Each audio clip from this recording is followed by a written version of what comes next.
GST എന്ന് പറഞ്ഞാൽ ഒരു സാങ്കേതികമായ പ്രശ്നങ്ങളില്ലേ കൂടുതലത് വരിക.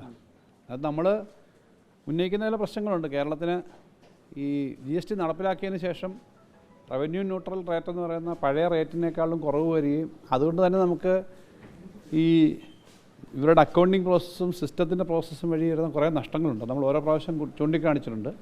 അത് നമ്മൾ ചൂണ്ടിക്കാണിക്കുന്നുണ്ട്, ഇപ്പോഴും ചൂണ്ടിക്കാണിക്കുന്നുണ്ട് അത് സംബന്ധിച്ച്. പക്ഷേ അത് മാത്രമല്ല, GST മാത്രമല്ല, ഇന്ന് രാവിലത്തെ മീറ്റിംഗ് ഫൈനാൻസ് മിനിസ്റ്റേഴ്സിൻ്റെതാണ്, പ്രീ ബഡ്ജറ്റാണ്. ഉച്ച കഴിഞ്ഞിട്ട് 2 മണി മുതലാണ് GST. അപ്പോൾ 2 വിഷയങ്ങളും ഇന്നുണ്ട്. രാവിലെ പ്രീ ബഡ്ജറ്റ് മീറ്റിങ്ങിൽ ആണ് പ്രധാനമായും സംസ്ഥാനത്തിൻ്റെ സാമ്പത്തിക കാര്യങ്ങൾ, പൊതുകാര്യങ്ങൾ, GST ടാക്സുമായി ബന്ധപ്പെട്ടത് മാത്രമാണ്. അപ്പം കേന്ദ്ര ഗവൺമെൻറ് ബഡ്ജറ്റ് എടുക്കേണ്ട സമീപനങ്ങളെ പറ്റിയുള്ള ചർച്ചകൾ, നമ്മുടെ അഭിപ്രായങ്ങൾ ജനറലായിട്ടുള്ളതും ഇതിൻ്റെ ഭാഗമായിട്ട് പറയണം. അപ്പോൾ രാവിലത്തെ മീറ്റിംഗ് ഇപ്പോൾ അല്ല, ഞങ്ങളവിടെ പറയുന്ന കാര്യങ്ങൾ ഇത് കഴിഞ്ഞ് തരാം. ഞങ്ങൾ കേരളത്തിൻ്റെ പ്രത്യേകമായ കാര്യങ്ങൾ ആവശ്യപ്പെടുന്നുണ്ട്. ഒരു പുതിയ ഗവൺമെൻറ്റാണ് വന്നിരിക്കുന്നത്.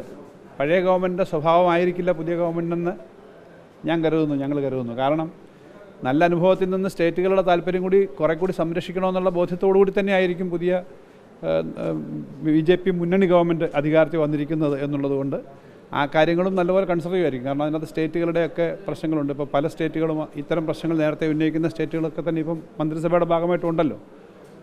അപ്പോൾ ഈ ഇന്ത്യയിലാകെയുള്ള സാഹചര്യം നോക്കിയിട്ടായിരിക്കും. അപ്പോൾ അതനുസരിച്ചിട്ട് ഞങ്ങൾ പ്രശ്നങ്ങൾ ഉന്നയിക്കുന്നുണ്ട്.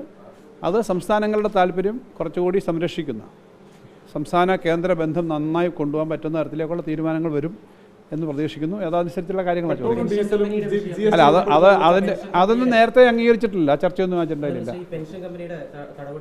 അതൊക്കെ നമ്മൾ വീണ്ടും ഉന്നയിക്കുമല്ലോ.